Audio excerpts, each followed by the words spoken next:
The fluorescent lights in courtroom 4B hummed with a cold, mechanical indifference, the kind of sound you stop noticing after a few minutes, but that never really goes away. It sits underneath everything, buzzing just beneath the surface like the quiet hum of a system that has already made up its mind. The walls were pale gray. The ceiling tiles were stained in two corners from old water damage that no one had bothered to repair. The American flag beside the judge's bench hung limp and still, as though even it had run out of energy in this room where people came to be measured and almost always came up short. Julian Osei sat at the respondent's table with his back straight and his hands folded in front of him. His suit was borrowed. It hung loose around his shoulders, a full size too large, and the cuffs grazed his knuckles like a boy wearing his father's clothes on the first day of school. The tie was a muted navy, knotted carefully, deliberately, the way a man does when he knows that every wrinkle, every scuff, every detail of his appearance will be catalogued and weighed and quietly used against him. His shoes were polished but cracked along the sole. His fingernails were trimmed short and clean, though if you looked closely, you could still see the faintest shadow of dock grease embedded beneath them, the kind of stain that soap and scrubbing can fade but never fully erase. He did not fidget. He did not shift in his seat. He sat with the practiced stillness of a man who had learned that in rooms like this one, any movement could be misread as nervousness, and nervousness could be misread as guilt. Judge Hargrove sat elevated behind the bench, his reading glasses perched low on the bridge of his nose as he scanned the open case folder with the efficient detachment of a man sorting through mail he already knows is not important. His pen tapped twice against the page. A custodial review. A single father. No recorded employment in the last 8 months. A one-bedroom apartment on Linden Avenue, a street the judge knew only by reputation, the kind of address that appeared so frequently in his courtroom it had become shorthand for a certain kind of life, a certain kind of outcome. He glanced up at Julian the way you glance at a clock you have already checked. Briefly, without curiosity. The opposing counsel, a woman in a pressed charcoal blazer with a file folder 3 inches thick, sat with her ankles crossed and her expression carefully neutral. Beside her, a representative from the county's Child Protective Division reviewed notes on a tablet, her stylus moving in small, precise strokes. And off to the left, near the side door, the court-appointed social worker, a woman named Mrs. Achebe, sat with her hands in her lap and her face arranged into the careful blankness of someone who has trained herself not to show what she feels until the appropriate moment. The room smelled of old wood polish and recycled air. It was the kind of room designed not for comfort, but for process, for efficiency, for the systematic sorting of human lives into categories that fit neatly on forms. And in that room on that Tuesday morning, Julian Osei was about to be sorted. When the judge asked him to describe his qualifications, his resources, and his ability to provide a stable environment for his 6-year-old daughter, Julian answered each question with the same quiet steadiness. Yes, he was currently between positions. Yes, the apartment was small. Yes, he understood the concerns that had been raised. And then, without raising his voice, without any theatrical shift in tone, he mentioned that he was fluent in 11 languages. The courtroom did not gasp. It did something worse. It rippled with the barely contained amusement of people who believe they have just caught someone in an obvious lie. The stenographer's fingers paused above her keys, and the corner of her mouth twitched. The opposing counsel tilted her head slightly, the way you do when a child says something unintentionally funny. The county representative looked up from her tablet with one eyebrow raised, and Judge Hargrove removed his glasses entirely, set them down on the bench with a deliberate click, and looked at Julian Osei the way you look at someone who has just insulted your intelligence. "You are lying," he said. Not a question, not an invitation to clarify. A verdict, delivered before the trial had truly begun. The words landed in that sterile courtroom like a hammer-striking stone, and in the silence that followed, you could hear the assumption crystallizing in real time, that this man, this struggling father in his oversized borrowed suit with the cracked shoes and the calloused hands, was simply another desperate parent willing to say anything, claim anything, fabricate anything to keep custody of his child. Have you ever been in a room where everyone had already decided who you were before you opened your mouth? Have you ever watched someone look at your clothes, your address, your circumstances, and make their judgment in the space between one heartbeat and the next? Have you ever felt the weight of being dismissed, not for what you said, but for who they assumed you to be? Because that is exactly what happened to Julian Osei in courtroom 4B on that Tuesday morning. The system did not ask who he was. It asked what he had. And when the answer was nothing, it stopped listening. But what happened next did not just silence a judge. It did not just shift the temperature of a courtroom. It shattered every assumption in that room like glass hitting concrete. And by the end of this story, you will understand why this man, this broke, exhausted, grieving father with nothing to his name but a borrowed suit and an unbreakable will, was the richest person in the building. Julian's jaw tightened, but he did not raise his voice. He had learned a long time ago that anger was a door that opened in only one direction, and once you walked through it, the people on the other side stopped seeing you as a person and started seeing you as a problem. He had learned that dignity was sometimes the only possession that poverty could not repossess. That composure, in a room designed to break it, was its own form of testimony. But beneath that stillness, his mind had already left the courtroom.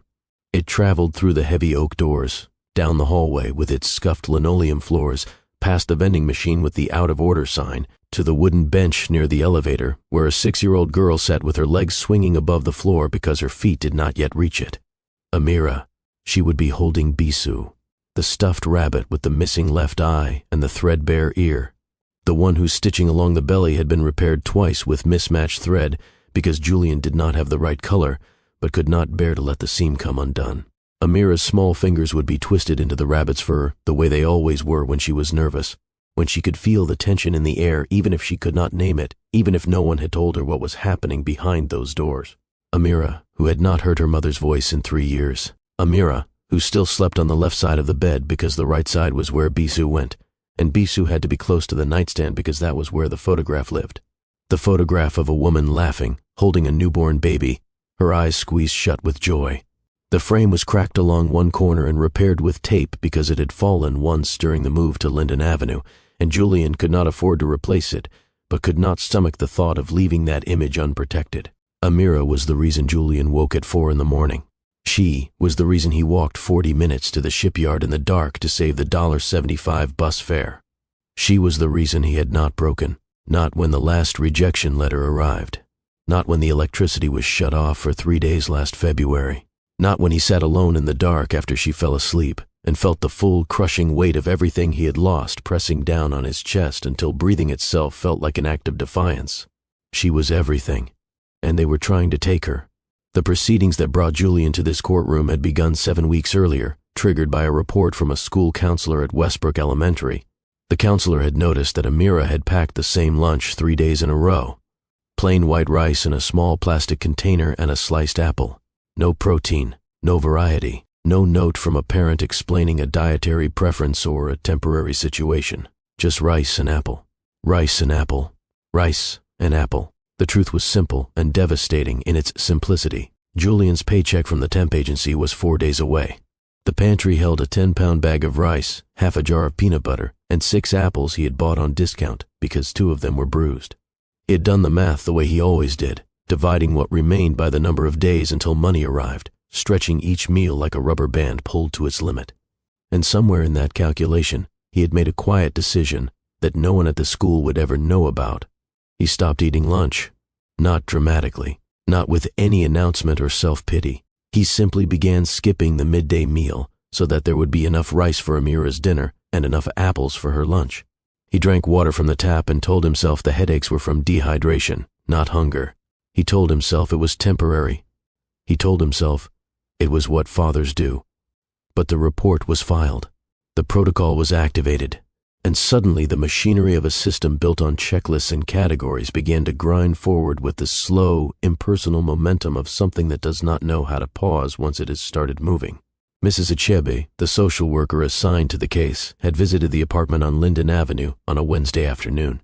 What she found did not match the narrative the paperwork suggested. The apartment was small, yes, 1 bedroom, a kitchenette with a 2-burner stove and a refrigerator that hummed louder than it should. A bathroom with a slow drain Julian had been meaning to fix. But the floors were swept clean. The dishes were washed and stacked. The countertop was wiped down.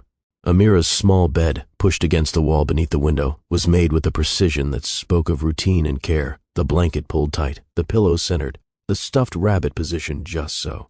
On the windowsill beside the bed, a row of books stood like quiet soldiers. Picture books and chapter books and a French-English dictionary with a cracked spine.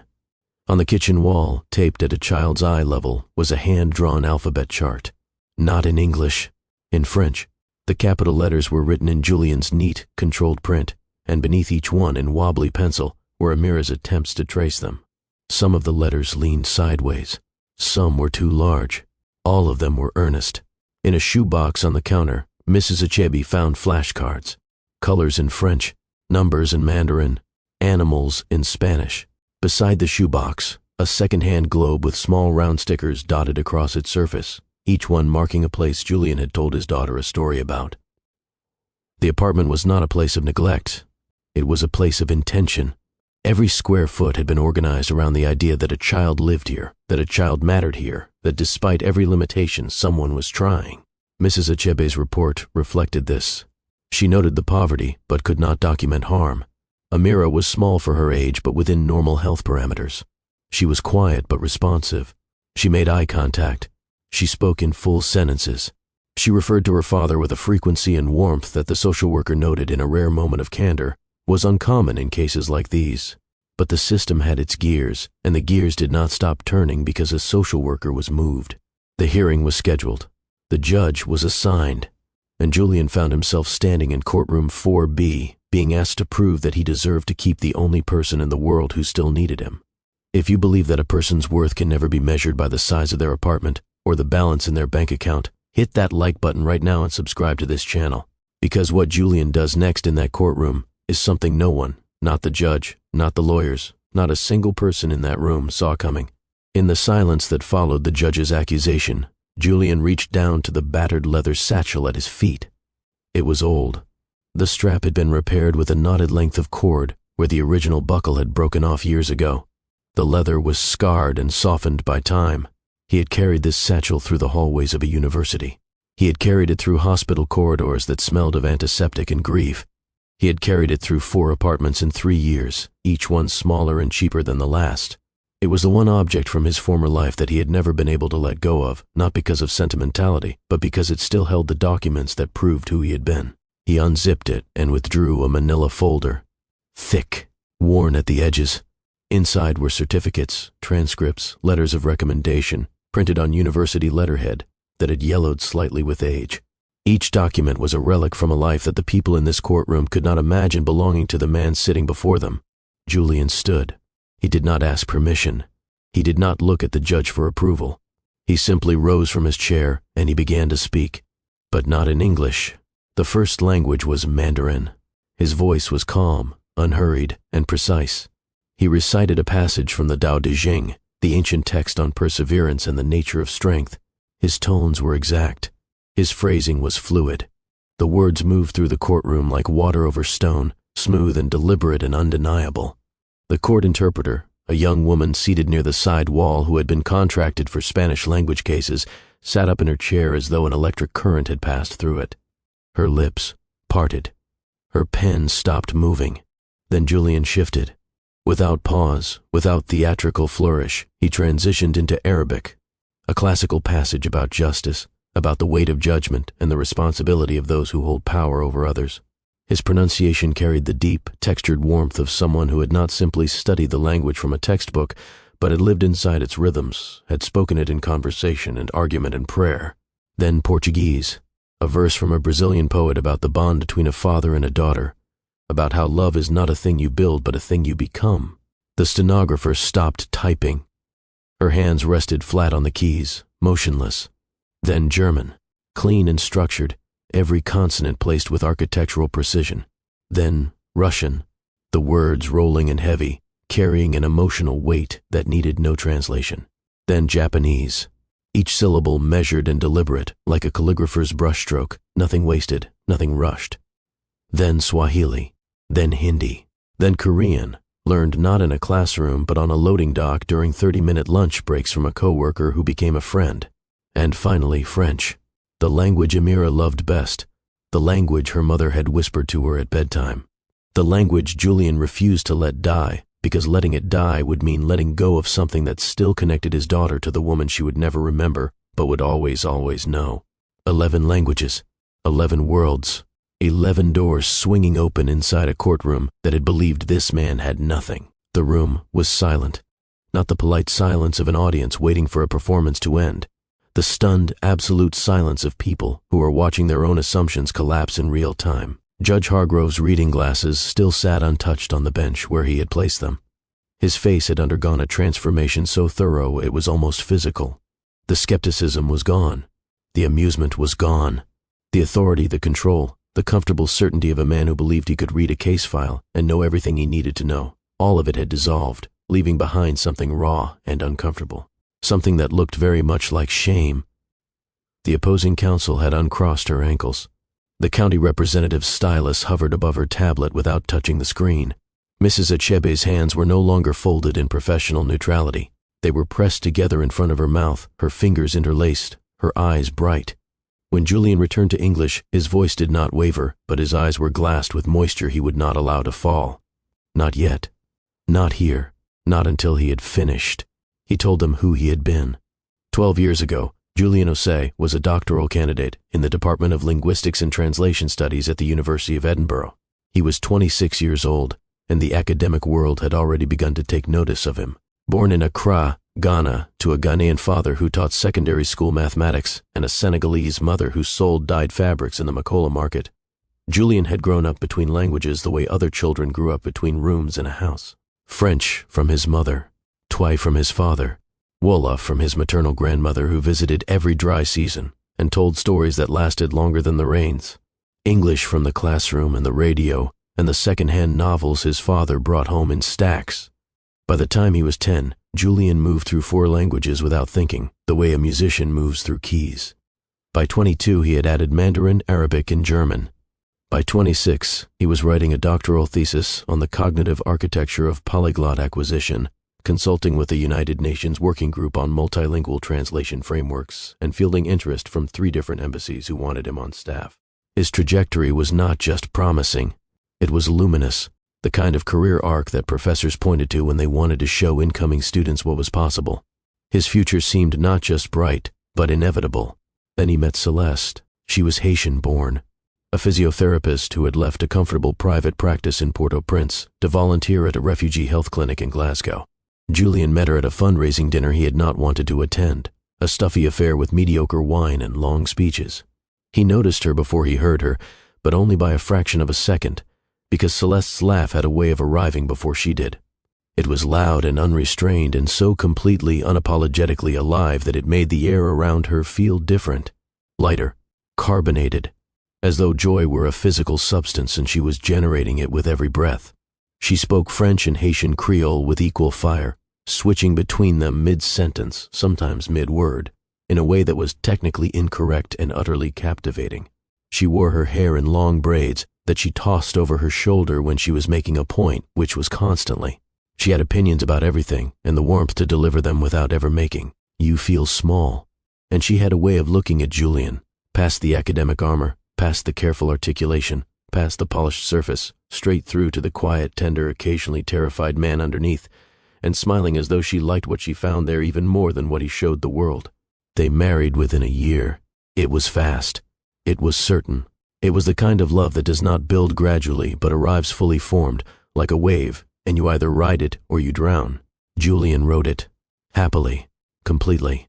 Without reservation. When Amira was born, Julian stood in the delivery room at Edinburgh Royal Infirmary and held his daughter for the first time and wept, not quietly, not with the restrained, dignified emotion of a man aware he is being watched. He wept openly, his shoulders shaking, his face crumpled, holding this impossibly small person against his chest and feeling, with a certainty that went beyond thought into something older and deeper, that the universe had handed him more than any man had the right to expect. Celeste, exhausted and radiant, and still somehow laughing, reached up from the bed and placed a small stuffed rabbit on the baby's chest. It had a stitched smile and soft gray fur and 2 button eyes that would not stay on no matter how many times you sewed them. She had bought it from a second-hand shop in Leith, and she named it bisou, which is the French word for kiss. It was perfect. All of it. The family, the career, the future laid out before them like a road with no end. And Julian believed, in the way that only someone who has never been truly broken can believe, that this was how life would remain. The diagnosis came when Amira was 3 years old, a rare autoimmune disorder. Julian could not bring himself to speak its clinical name in the courtroom, and so he did not. He described instead what it did. It attacked Celeste's nervous system with a cruelty that seemed almost deliberate, as though the disease had chosen her specifically, had looked at this woman who radiated life and decided to dismantle her from the inside out. The decline was not gradual. It was staged, like an execution carried out in phases, each one more unbearable than the last. Within 8 months, the woman who had danced barefoot in their kitchen to Haitian compa music at midnight, pulling Julien by both hands, laughing at his terrible rhythm, could no longer hold a teacup. Her fingers would not close. Her grip, which had once been strong enough to knead dough and braid hair and hold his face between her palms when she kissed him, simply stopped working. Within 12 months, she could no longer speak. Julien did not hesitate. There was no deliberation, no weighing of options, no agonized calculation of costs and benefits. There was only the understanding, immediate and absolute, that his wife needed him, and his daughter needed him, and everything else, the doctorate, the consultancies, the conferences, the career, all of it, was secondary, not unimportant, secondary, a distinction that the world would later refuse to recognize. He left Edinburgh. He left his doctoral program 18 months from completion. He left the dissertation that represented 4 years of work. He left the letters of recommendation. He left the professional network. He left the version of himself that the world had been prepared to celebrate. He moved to be closer to the specialist hospital. He took the first job he could find, overnight shifts loading freight containers at a commercial shipping dock. The work was brutal. His back ached. His hands bled. The diesel fumes clung to his clothes and his skin and his hair. He worked from 10 at night to 6 in the morning, and then he went to the hospital and sat beside Celeste's bed and held her hand and spoke to her. The doctors had told him that auditory stimulation might still reach her even when nothing else could, that the brain, even in its decline, could still respond to familiar voices, familiar rhythms, familiar sounds. And so Julien spoke. He spoke to her in French until she smiled, a small, involuntary movement at the corner of her mouth that the nurses might have missed but that Julien saw every single time. He spoke to her in Arabic until her breathing slowed and she slept. He read her poetry in Portuguese, love poems and nature poems and poems about the sea that she had always loved. He played recordings of Amira babbling and laughing in the background, and he watched Celeste's closed eyes move behind their lids as though she were dreaming of her daughter. He spoke to her in every language he knew because each one was a different door, and he did not know which one might still be open, and he refused to stop knocking. Celeste died on a Thursday at 3:47 in the morning. The hospital was quiet. The hallway outside her room was empty. Julien was alone with her. His forehead rested against her knuckles, his hand wrapped around hers, and the last words she heard, the very last sounds that reached whatever remained of the mind that had once been so brilliant and so alive, were in Creole. A prayer her grandmother had taught her as a girl, a prayer Julien had memorized in the months before this moment, learning it syllable by syllable, rehearsing it in the dark of the loading dock during his breaks, preparing for the one occasion he hoped would never come but knew, with the certainty of a man watching the tide go out, was inevitable. Bon die bon. God is good. She left behind a 3-year-old daughter who would not remember her mother's voice. She left behind a mountain of medical debt that would take years to climb. She left behind a husband who had given away his future without a single moment of regret and now stood in the rubble of everything that remained, holding a little girl in one arm and a stuffed rabbit in the other, and understanding for the first time in his life what it meant to have nothing except the will to continue. If this story is hitting you right in the chest, if you feel the weight of what this man carried, do me a favor. Drop a comment below with the word respect. Share this video with someone who is going through their own storm right now. And if you have not already, subscribe and turn on notifications, because stories like Julien's deserve to be heard. Julien told the court what the 3 years after Celeste's death looked like. He did not dramatize. He did not ask for pity. He simply described the landscape of survival, and it was devastating in its plainness. 3 apartments, each one smaller and cheaper than the last. The first was a studio near the hospital where Celeste had died, and he left it because the proximity to that building was unbearable. The second was a basement unit in a house where the landlord played music until 2 in the morning, and Amira could not sleep. The third was Linden Avenue, 1 bedroom. The faucet dripped. The radiator clanked. The ceiling in the bathroom had a brown stain that grew larger every time it rained. But it was quiet, and it was theirs, and Julien had learned by then that home was not a place but a promise, and the promise was that wherever Amira laid her head, he would be there. He worked double shifts at the docks whenever they were available. He came home smelling of diesel and seawater and sweat. He showered in the narrow stall with the slow drain and dressed in clean clothes and sat on the edge of Amira's bed and taught her French vocabulary until her eyes grew heavy. He made flashcards from index cards he got for free from the public library. He drew pictures of animals and labeled them in 3 languages because Amira liked animals and Julian believed that learning should feel like playing. He applied for jobs, dozens, then hundreds. The paradox was exquisite in its cruelty.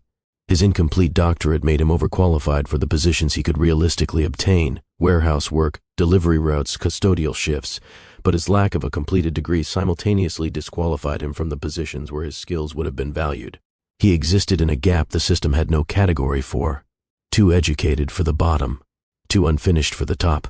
Suspended in a middle ground where employers looked at his resume with suspicion, as though his trajectory from doctoral candidate to dock worker was not evidence of sacrifice but evidence of some hidden flaw, some deficiency of character that had caused his fall and might cause problems for them. He told the court about the nights, the ones after Amira was asleep, and the apartment went dark, and the silence settled over everything like a physical weight. The nights when the grief and the exhaustion and the fear converged into something so heavy that breathing felt like labor. When the walls seemed to press inward, and the future seemed to extend outward into an endless, featureless plain with no landmarks and no horizon. On those nights, Julian would sit at the kitchen table with a single lamp on and open one of his old textbooks. Or he would put in his earbuds and listen to a language podcast, eyes closed, the foreign words washing over him like water. And for a few minutes, sometimes only a few minutes, he would feel like the man Celeste had fallen in love with. Like someone who existed beyond the boundaries of his current circumstances. Like someone who mattered in a way that had nothing to do with employment status or apartment size or the balance of a bank account. He learned Korean during his lunch breaks at the dock. A coworker named Mr. Park, a quiet man in his 60s who loaded containers on the adjacent platform, had offered to teach him in exchange for help with English grammar. They sat on overturned crates and ate rice from thermoses and traded languages back and forth like 2 men exchanging gifts, each one giving the other something the world had told them was not worth having. He learned Italian from a free community course offered on Saturday mornings at a church basement 3 bus stops from Linden Avenue. The instructor was a retired opera singer who taught with grand gestures and dramatic pauses, and who told Julian after the 3rd class that his ear for pronunciation was the finest she had encountered in 20 years of teaching. He did not learn these languages because he needed them. He learned them because the act of learning was the one part of his former life that still survived, the one flame that poverty's wind could not extinguish, the one way he could prove to himself, in the privacy of his own mind, that he was still the man he used to be. And then there was Amira, who made every sacrifice invisible because her existence justified all of them. Amira, who had started picking up languages the way other children picked up songs, effortlessly, joyfully, without any awareness that what she was doing was extraordinary.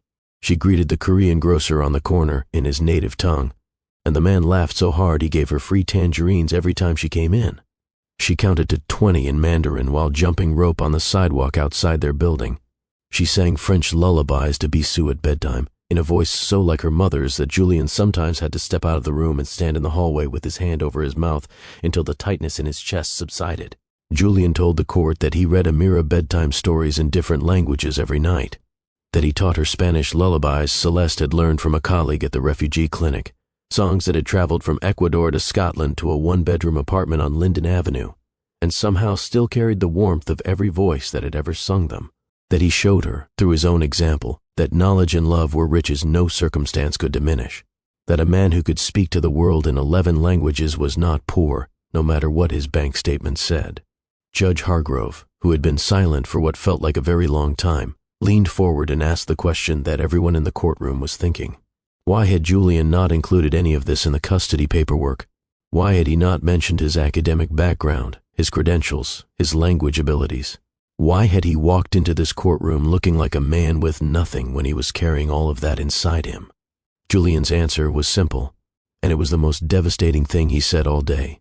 He told the judge that he had learned, through years of experience, that people did not want to hear about who you used to be when they were busy judging who you are now, that mentioning his incomplete doctorate on applications and in interviews did not open doors. It raised suspicions. People heard former doctoral student and they did not think sacrifice. They thought failure. They looked at the distance between where he had been and where he was, and they assumed the fall was his fault, that something in him was broken, that the same instability or weakness or poor judgment that had derailed his career would eventually surface again, and they did not want to be there when it did. He told the judge that he had been advised, more than once, by well-meaning social workers and job counselors to focus on his present circumstances rather than his past. That his past did not matter, only his current situation. And his current situation was that of an unemployed single father on Linden Avenue with no degree and no prospects, and a daughter who ate rice for lunch 3 days in a row. He told the judge that he had stopped talking about who he used to be, because the world had made it very clear that it did not care. The courtroom was quiet, not the silence of boredom or impatience, the silence of people sitting inside a truth they did not want to hold but could not put down. Judge Hargrove removed his glasses. He pressed his thumb and forefinger against the bridge of his nose. He was quiet for a long moment. Then he called a 20-minute recess. The courtroom emptied. Julian sat alone at the respondent's table. He did not move. He did not check his phone. He stared at the surface of the table and breathed. Behind closed doors, Judge Hargrove made phone calls. He contacted the University of Edinburgh's registrar and confirmed Julian's enrollment, his academic standing, his published papers, his consultancy work with the United Nations. He called the number listed for Amira's school and spoke with her teacher, a woman named Ms. Langford, who described Amira Osei with a single word before elaborating. The word was remarkable. She said the girl was quiet, but not withdrawn, that she participated eagerly when called upon and listened with an intensity that was unusual for her age, that her vocabulary stunned adults, that she once corrected a substitute teacher's French pronunciation politely and was right, that the repeated outfits had been noticed, yes, but so had everything else. The child's kindness, her curiosity, her emotional steadiness, the way she spoke about her father with a frequency and warmth that made it clear, without any ambiguity, that this was a child who felt loved. When court reconvened, something had shifted. It was visible in the judge's posture, which was no longer reclined but leaned forward, attentive, his elbows resting on the bench. It was visible in his face, which had lost the mask of professional detachment and now wore something more human and more uncomfortable. The case folder was still open in front of him, but he was no longer scanning it for deficiencies. He was reading it the way you read a letter from someone you owe an apology. He asked Mrs. Achebe to speak again. The social worker stood. Her voice, which had been steady and clinical during her earlier testimony, now carried a tremor she did not try to hide. She described what she had seen in Julian's apartment, not as a list of findings on a checklist, but as a story. She described the books, stacked on every available surface, on the windowsill, on the kitchen counter. On shelves, Julian had built himself from cinder blocks and salvaged planks of wood. Books in French and Mandarin and Arabic and Korean and Portuguese and German and Japanese and English. Picture books for Amira. Textbooks for Julian. A French-English dictionary with a spine so cracked it had to be held together with a rubber band. She described the chart on the wall beside the stove. 2 columns, drawn in Julian's careful hand. One column tracked Amira's reading levels, updated weekly, each entry in a different color of ink. The other column tracked Julian's job applications, dates and company names and outcomes, most of them marked with a small X that needed no explanation. She described the photograph on Amira's nightstand. Celeste, laughing, eyes shut, holding a newborn Amira against her chest, the frame cracked along one corner and repaired with clear tape because it had fallen during the move to Linden Avenue, and Julian could not afford a new one, but could not, under any circumstances, leave that image unprotected. She described the flashcards in the shoebox, the globe with the sticker dots, the French alphabet on the wall in a child's handwriting. And then, Mrs. Achebe said something that was not in her official report, something unscripted, something that would stay with everyone in that courtroom for a very long time. She said, "This is not a home that lacks resources. This is a home that overflows with love." And I was wrong to question it. Judge Hargrove delivered his ruling. His voice was quiet, measured. It carried none of the sharpness or casual authority of the man who had said, "You are lying," an hour earlier. That man was gone. In his place was someone who understood, perhaps for the first time in a very long career, that the most important things a courtroom can do have nothing to do with procedure and everything to do with seeing.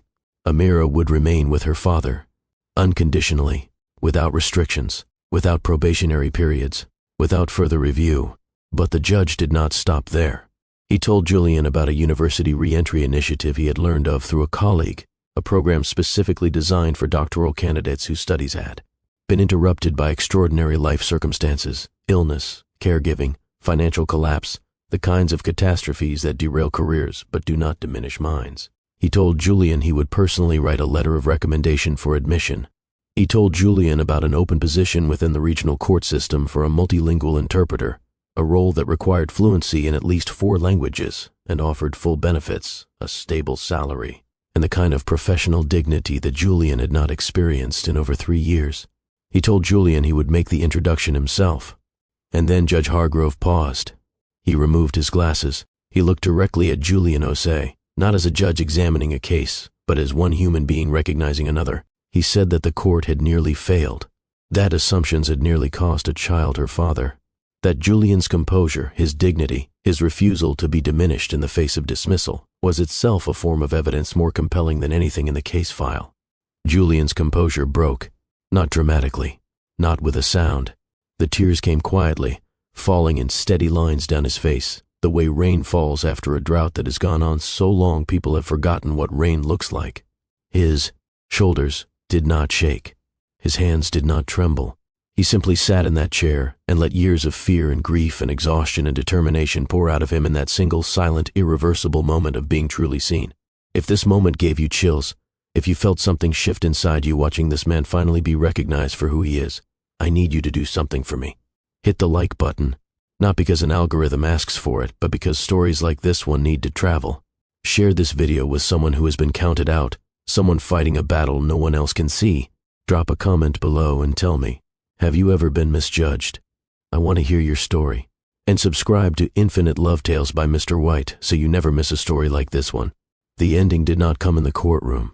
It came 4 months later, on a Tuesday afternoon in early October, when the air smelled like turned leaves and the light had that golden slanting quality that makes ordinary streets look like paintings. Julian Osei stood outside Westbrook Elementary School and waited for the 3:00 bell. He was wearing a suit that fit, dark gray, tailored at a consignment shop by an elderly seamstress who had charged him half price because, she said, he had kind eyes. His shoes were new. His briefcase, real leather, purchased with his own money, rested against his leg. His hands were still calloused. They probably always would be, but they held a pen now more often than a cargo hook, and the dock grease was gone. He was employed, a multilingual interpreter for the 12th District Court system, handling cases in French, Arabic, Spanish, Mandarin, and Portuguese, with additional assignments in German and Russian as needed. His supervisors had already recommended him for a senior position. His colleagues had started coming to him with questions about linguistic nuance that had nothing to do with his job description, and everything to do with the fact that his knowledge ran deeper than anyone had expected. He was enrolled. A distance completion program through the University of Edinburgh had accepted him with full support, allowing him to finish his doctoral thesis on the cognitive architecture of polyglot acquisition while working full-time. His advisor, the same professor who had supervised him 7 years earlier, had welcomed him back with a single sentence in an email that Julian read 4 times before he could see the screen through the blur.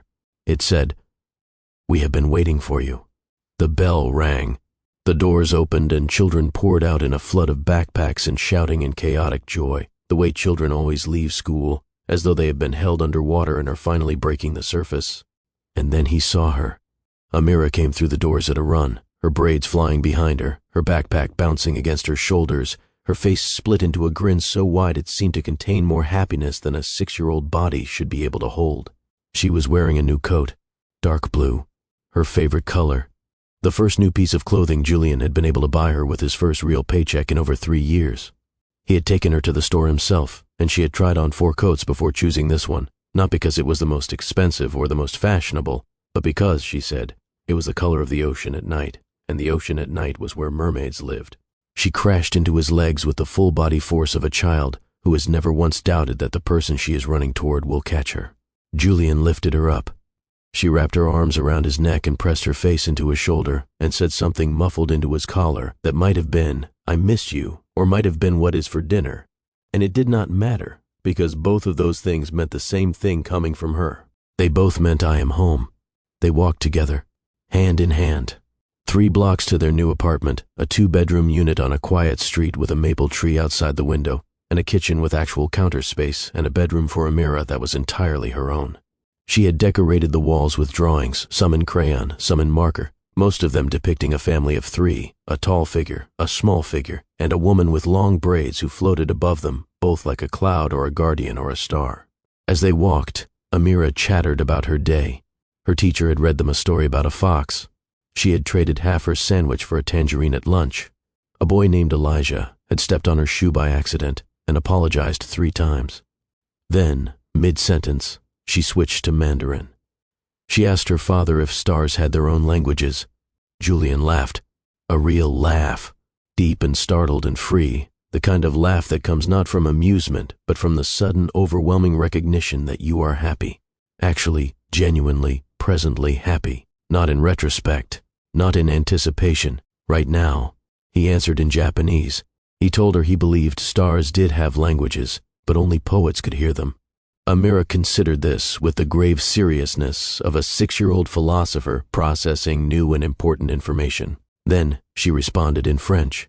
She said she would like to be a poet then, and also an astronaut, and also maybe a veterinarian, but only on Tuesdays. Julian squeezed her hand. He told her in Portuguese that she could be all of those things, every single one. They had turned his greatest passion into their shared language. Not any single tongue, but the act of reaching across borders, of refusing to be confined to one way of seeing or one way of being. It was what Julian had given his daughter in place of wealth. And standing there on that sidewalk in the October light with Amira's hand in his, he understood, with the same certainty he had felt the day she was born, that it was worth more. That evening after dinner, a real dinner, pasta with vegetables and garlic bread, cooked in a kitchen with a window that caught the last amber light of autumn, Julian tucked Amira into bed. Her room was small, but it was hers. The walls were covered in her drawings. Her bookshelf held picture books in 4 languages, and on the pillow beside her head, in the position of honor, sat Bisu, missing left eye, threadbare ear, stitching repaired twice with mismatched thread. Still the most important object in the room. On the nightstand, the photograph, Celeste, laughing, eyes shut, holding a newborn Amira, the frame still cracked, the tape still holding. Amira asked for a story in French, because French sounded like music, she said, and music helped her dream. Julian opened a book of West African folk tales that he had translated himself during the long, sleepless nights on Linden Avenue, nights when the walls pressed in and the silence was suffocating, and the only thing that kept him from drowning was the act of turning one language into another, of proving to himself that he still could. He read to her in a soft voice, a story about a spider who was clever and a tortoise who was wise and a river that could not be crossed until you learned its name. Amira's eyes grew heavy, her breathing slowed. Her fingers relaxed around Bisu's threadbare ear, and just before sleep took her completely, she murmured something in Creole, a phrase she had learned not from a textbook or a flashcard but from her father, who had taught it to her without ever telling her where it came from or why it mattered, trusting that she would carry it forward the way rivers carry rain, without knowing the source but never losing the water. Bon die bon. God is good. Julian sat in the dark for a long time, his hand resting on his daughter's hair, listening to her breathe, feeling the small, steady rhythm of it against his palm like a heartbeat, like a promise, like proof that some things survive. He thought about Judge Hargrove, the glasses placed on the bench, the flat, dismissive certainty, "You are lying." He thought about how close the blade had come, how easily the system could have looked at his shoes and his address and his empty bank account and seen everything it needed to see and nothing it needed to understand. How one moment, one decision to stand up and speak in a language no one expected, had cracked the surface of a judgment that had already been made and let the light through. He thought about Celeste, about the prayer he whispered to her at 3:47 in the morning, about the way her mouth had moved, just barely, just enough, about the stuffed rabbit she had placed on their daughter's chest in a hospital room in Edinburgh, not knowing that it would travel through 4 apartments and 3 years of grief and end up right here, on this pillow, in this room, still held, still loved, still carrying the warmth of a mother's hands. He thought about the promise he had made, not in a courtroom, not in words anyone else could hear. The promise he made in the silence of those nights on Linden Avenue when the world was dark, and the future was invisible, and the only thing he could see was the face of his sleeping daughter. The promise to finish what he started, to honor the life Celeste gave him and the life she gave Amira, to show his daughter, through his own existence, that the obstacles we face are not the walls of our story. They are the doors, that sometimes the richest person in the room is the one who has nothing left but love and knowledge and an unbreakable will to protect what matters most. Julian Osei, dock worker, scholar, widower, father, speaker of 11 languages. He had finally been heard, and in being heard, he had found his way home. If this story moved you, if it reminded you that every person you pass on the street carries a story you may never see, please like this video and share it with someone who needs it today. Drop a comment below with the words, "Never give up." I read every single one, and your words might be the encouragement someone else needs to keep going. Subscribe to Infinite Love Tales by Mr. White and hit that notification bell, because every week we tell stories that remind you what the human spirit is truly capable of. I will see you in the next one.